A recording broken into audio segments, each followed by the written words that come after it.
Man, we got a lot to talk about involving Diamond Dynasty. A lot of really good and a lot of very, very interesting routes they're taking this year. But nonetheless, I'm freaking hyped. This is only a small portion of what we're going to see throughout the year. And there's still going to be more things we don't know about that we're going to find out when the game launches in a couple hours. Like I said, we got a lot to talk about, so let's hop right into it. Starting out with the new mode we've known about for a little bit, but didn't have too many details about: mini seasons. A lot of people took some guesses of what mini seasons is, but it is a offline CPU grind. There are 28 game regular seasons, so a freaking mini season. You'll be going up against a schedule generated by the CPU, playing different CPU teams, 4-team playoff, 2 rounds, best of 5 series. You can actually take a look here. These are going to be the 7 teams that will always be in the game. And it's not like you're facing a major league roster. All these rosters are going to be Diamond Dynasty themed. So basically you'll just be seeing some random Diamond Dynasty cards on these teams. And every time you reset, the teams will be different. These teams will be the same, but the players on them will be different.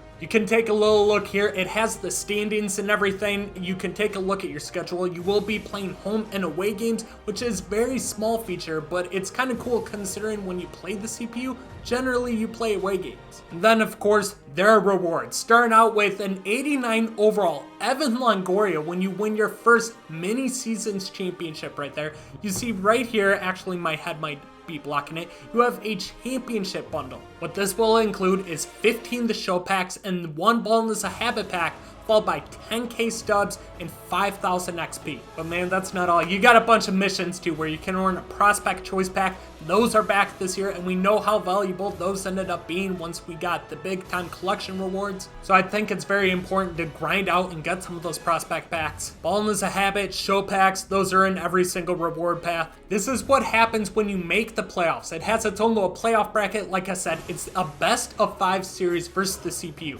Back to the rewards. One thing is there are bonus rewards, feeling a little extra in a single season, tally 35 total extra base hits. You'll get Ballin' as Habit packs and stubs, some XP, and then my head might be blocking it, but there is a mystery choice pack here. They didn't say what it was. All it says is 0 out of 3. Are you even trying? It expires May 2nd, 12 p.m. Pacific Central Time. And I think my favorite part about this is not only the mystery choice pack, which once again, we still have no idea what it is, but I'm assuming it's pretty good considering they wouldn't even announce it, but a lot of these other bonus missions and any other mission that involves packs will be updated every single month. So for example, the mystery choice pack, that will be updated May 2nd when that expires. Evan Longoria, when this all resets and everything, I'm assuming we'll get a brand new reward right here as well. And overall, I think mini seasons is a huge fucking W, and it actually looks really fun to grind offline CPU games again. And also, I do want to mention before we get ahead of ourselves, featured programs, they're XP based this year. When you play this, you are actually earning progress towards some of those featured programs, which we'll get to in a little bit. Now we got some disappointing news. The DH is coming to the National League. We got DH in the AL, DH in the NL. And usually when MLB incorporates rules, it comes to MLB The Show that year. For example, we got the extra inning rule where the guy starts on second, shit like that. We do not have a DH in MLB The Show 22, which to me at least is very disappointing, especially considering we get so many good cards throughout the year. I think it'd be pretty cool to add an extra spot to add some of those cool cards to your lineup. Conquest, there's not too much different here. We'll get into the rewards in that in a little bit, but the biggest takeaway that I got for this that I absolutely love is the sim time got cut in half. I felt like I spent more time waiting for the sim to get done than I did actually playing Conquest. So that, making it a lot quicker, making it so I can get into games and do shit a lot faster, is gonna make Conquest a lot more enjoyable experience. Bottom left hand corner, you can see the US Nation of Baseball Conquest map, and you can see the reward. It is 88 overall. Mike the Pizza Man Piazza. And like I said, the gold prospect packs are back. I think it's cool that they incorporate minor league baseball players into the game. And we learned how valuable these cards end up being. At one point, they were going for 40k a pop. And you also earn tickets to get the big time collection rewards, the Mariano Rivera, the Mookie Betts, the Ken Griffey Jr. from last year. So at least at some point, grind this out, either get the Conquest or get them through mini seasons. Now we need to get into featured programs, and this is is where things kind of took a turn for the worst, honestly. So first off, they didn't talk about a first inning boss, which is kind of weird because the last 2 years that has been incorporated, we've gotten it right at launch. We know we got face of the franchise, and there are so many amazing cards in this face of the franchise. But we have these packs right here. You get one at 120,000 XP, one at 135, one at 165, one at 180, so on and so on. Like I said, it's XP based. But for these beginning ones that you see right here, you see we got AL West, NL West, AL East, NL East, so on. It's gonna go like that. For the first one right here, it's a random one. It's not a choice pack anymore. You are gonna be given a random one.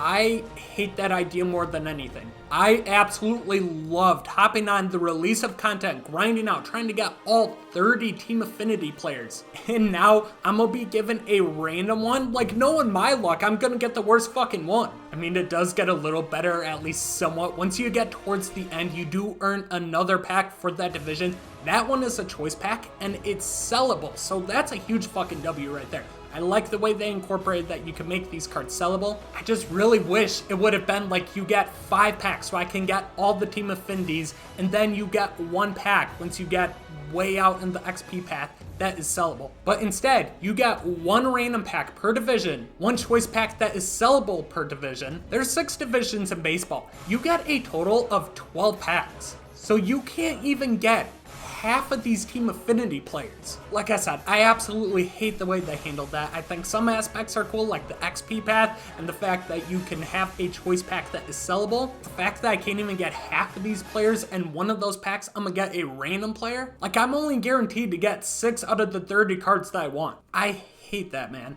Here's a look at some of the face of the franchise tasks. We got gameplay XP. Like I said, you can earn XP towards this path by playing different game modes. Got a lot of moments, missions, week 1 legend flashback missions, collections, exchanges. Very similar to the way it was set up last year in that aspect. But the week 1 legend flashback missions, you see here, they look a little bit different. These are going to be parallel missions. So a little bit different way to parallel players. I like it. Pretty cool. Solid way to help get you XP and shit like that towards getting some of these players. But there's some more feature program changes to the game this year. So face of the franchise, it's going to be a 4-week long 30 bosses. You can earn 12 of them. Then feature program number 2, it's a 3-week long one. 5 bosses, choose 2. So I'm wondering if that's going to be more so the first inning program, something like that. If it is, it's kind of cool you get to choose 2 of them. But I'm really unsure how that's going to work out. Because I'm pretty sure this is going to be a lot different than Face of the Franchise. It's going to be something completely different. And then feature program number 3 is only 2 weeks long with a hidden legend boss. They didn't really explain much of that. They all start clapping, so I'm assuming it's something pretty dope. But we have no idea what this is. We really have no idea what any of this featured program stuff means. It's very confusing the way it's played out. But that is going to be the first 2 months of live content right there. So that is what I was most disappointed about. But hey, who knows? I'm going to give it a chance. Could be really cool. I just don't like that I can only get 12 of the 30 face of the franchise players, and only 6 are going to be guaranteed cards I want. Let's talk about some changes made to the online gameplay aspect, starting with Battle Royale. The BR program is back. That was a huge W in last year's game, and the reward path is back, so you don't even need to go 12-0 in order to get the 12-0 pack. And you see this little bronze choice pack right there? It always contains players that have related specific missions for BR. Only issue is you never get those rounds. It takes me like 20 drafts to finally get one of those players, but they're so valuable because of how much XP you get towards these rewards.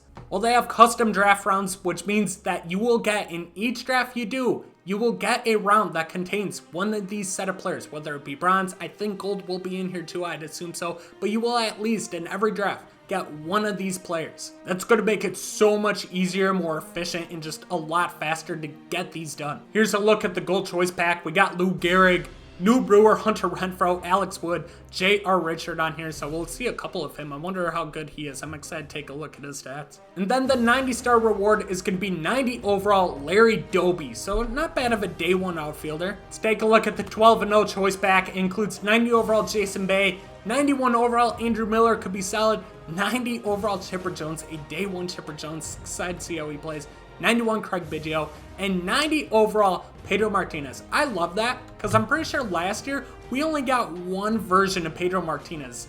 Correct me if I'm wrong, or at least not a good usable card.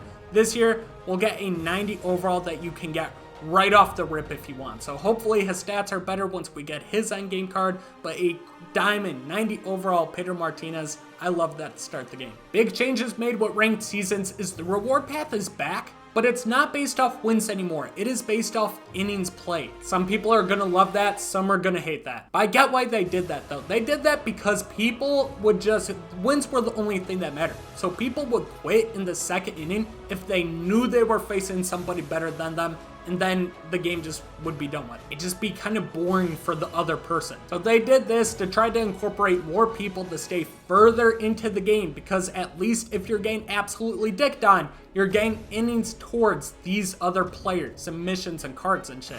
So that's big change right there. Love how they did that. And now we got the World Series reward, which includes 91 overall Dontrelle Willis, 21 club from his 2005 season. We got a 91 overall Cal Ripken, a 91 overall Jorge Posada.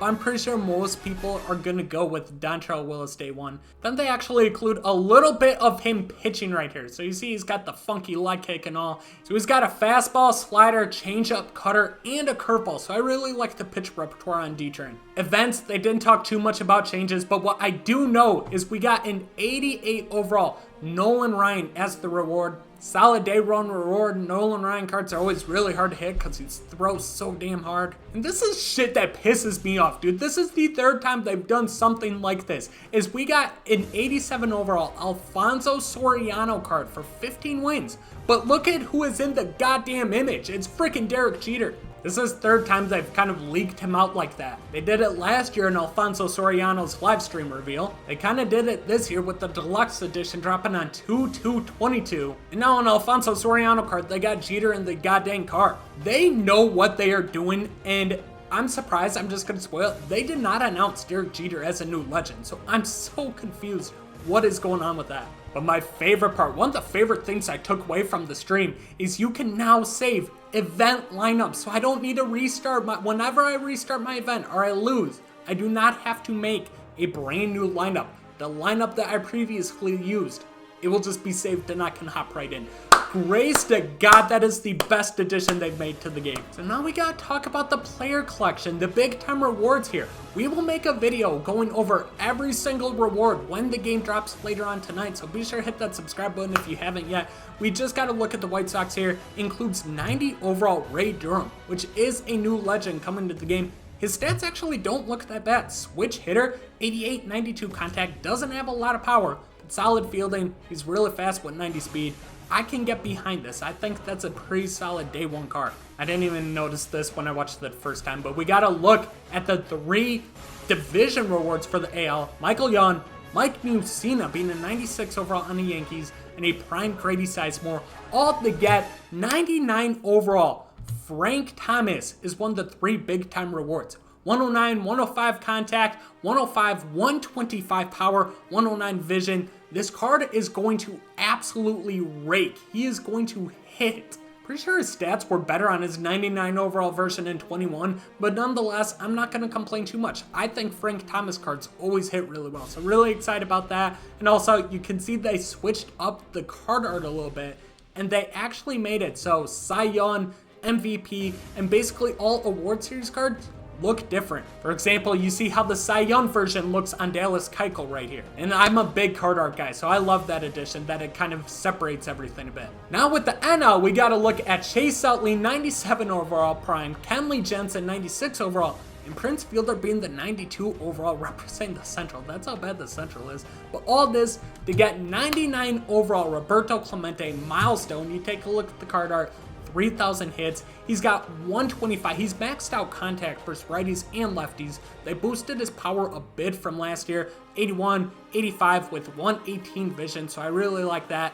Amazing defense. 95 fielding, 99 arm, 99 accuracy, 95 reaction, 72 speed. Solid card. I think he's going to be really good for a long time. But obviously, once we get the Willie Mazes, the Babe Ruths, the Griffeys, all that shit, he won't be as good anymore. And for the first time ever, we have a pitcher being the big time collection reward with 99 overall. Randy Johnson. Oh man, this is huge. They have him on the Mariners. It's a signature series. You take a look at the new signature series card art. I love this. It's much different than what they have done for think the past 2 years, but I really like how it looks. Looks very clean, got the logo on the back and everything.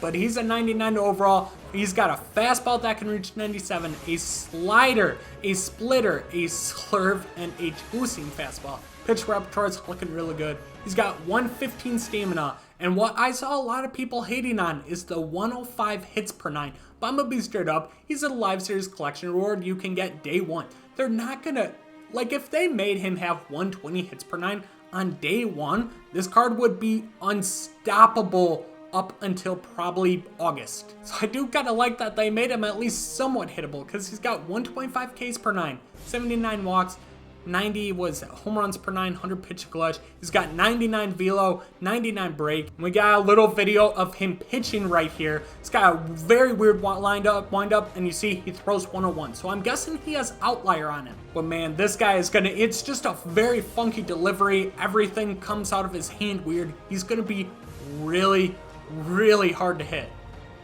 I don't care what people say, man. I think the collection rewards are really good this year. I like them a lot more than last year's, I'm gonna be real. Yeah, let me know what you think of the live series collection rewards. I saw a lot of people hate on it, but I love it. Frank Thomas can hit. Roberto Clemente, I think, looks a lot better than he did last year. And Randy Johnson's going to be the best pitcher in the game for a very long time. He's still an endgame pitcher. I already talked about a little bit the prospect choice pack, that you're going to need those at some point, and you actually do need them at the beginning of the game if you want. If you collect 25 of them, you will get a 91 overall Adley Rutschman, not 99.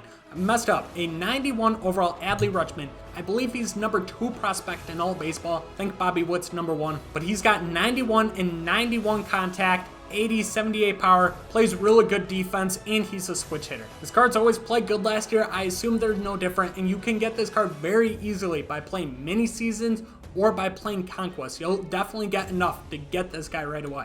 Taking a look at the pack store, we got some new packs on day one with the big dog pack. Like the way it looks and everything. But that'll include Anthony Volpe, and then a new legend in Curtis Granderson, which is really why I wanted to show him. He's a new legend in the game, even though, believe it or not, he didn't retire too long ago. 63 and 70 contact, 86 and 106 power versus lefties. He's got reverse splits. He has more power versus left-handed pitching. So hopefully we get a nasty Grandy card later on in the year. Then headliner packs are going to be a little bit different this year. You can go the normal route with the set 1 headliner, 7,500 cost. You can have 5 of them. Or you can go with this pack. That's kind of like a choice pack for 25k, and you can do it once. And apparently this significantly increases your odds to pull the set headliner, but you're at least guaranteed to get the uniform of the headliner. 25k, I think that's kind of a risk. I personally would stay away from all these packs day one, but hey, do whatever you want. And the set 1 headliner is going to be none less than Spencer Torkelson, and this card looks really good. 84, 91 contact,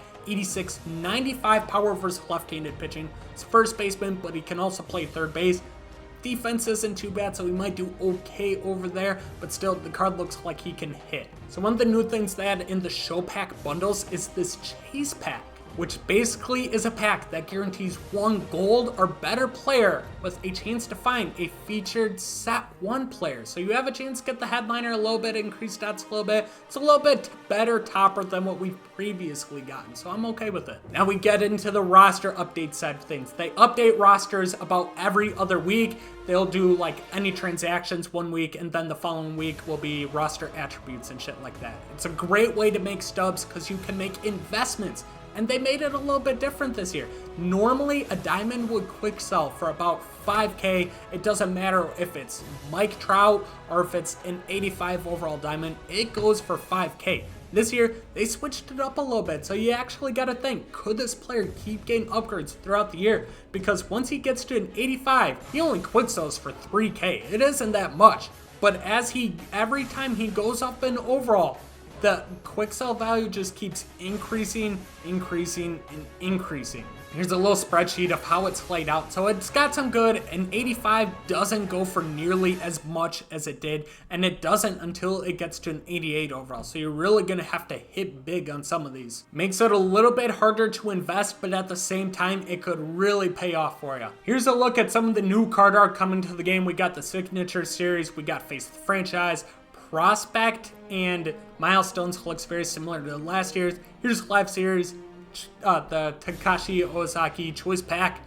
Got awards that are going to be different, and then one All-Star looks collect. So a couple different changes there. And like I said, I'm a big card art guy. Here's a look at the calendar for the first week and a half or so of MLB The Show. We got The Show Starts Now, build line any players, earn legends, Nolan Ryan, Alfonso Soriano. That's going to be the event. On 4/05, which I believe is the day the full game launches, you'll get set 2 featuring a legend closing pitcher. 4/5, Nike City Connect jerseys, customize your squad. Nike City Connect jerseys are gonna be in the game. That was announced earlier this morning. I like that. And then they really mentioned this, 4/07, opening day, baseball is back. They said it's something you will not want to miss. So I honestly have no idea what this could be, but it sounds like it's going to be something pretty big. Plus it's opening day. That's exciting as hell in itself. 4/08, we got a new event, build lineups with the same 17s from the Nike City Connect program, which will release on 4/05. And then 4/08, we also get some new packs. And here is a look at the brand new Diamond animation that's going to be in the game. It's not going to be the same walkout as last year. I get a little bit of 2K vibe with this, and I think this is sick. You get a little preview of the team, you see Angels coming out, you're hyped, and you got Shohei Ohtani right there. So I love the way this looks. I think it's a lot cleaner, a lot more exciting than last year's walkout, especially considering you get that little bit of preview that they had a couple years ago. So pretty cool walkout animation there. Oh shit, man. Well, there you have it. That is a lot to go over in just a short little YouTube video. And we're not even close to done. Like I said, we don't know all the rewards that are going to be out tonight. There's going to be a lot. I'm excited to hop into mini seasons. I think that mode looks sick. And remember, the XP you get from that also correlates over to the feature program, so you can get some of those Face of the Franchise guys. But there's also a lot of bad. I'm interested to see how the feature program rewards set up. But either way, I'm hyped. Let me know what you think in the comment section of everything Diamond Dynasty related. And then expect a couple of videos tonight, mainly right when the game drops. We'll just be doing a dive into the game so you can get a first look at it if you can't play it for whatever reason tonight. And then we'll do another video tonight going over every single live series reward, any other rewards that are in the game. So you gotta look at every single reward you can get day one. And then we got like 7 videos planned for tomorrow. So it's gonna be a big next 24 hours. Let me know in the comment section what you're gonna do first. Let me know if you think this is a W or an L, and I'll catch you guys later tonight. Peace out.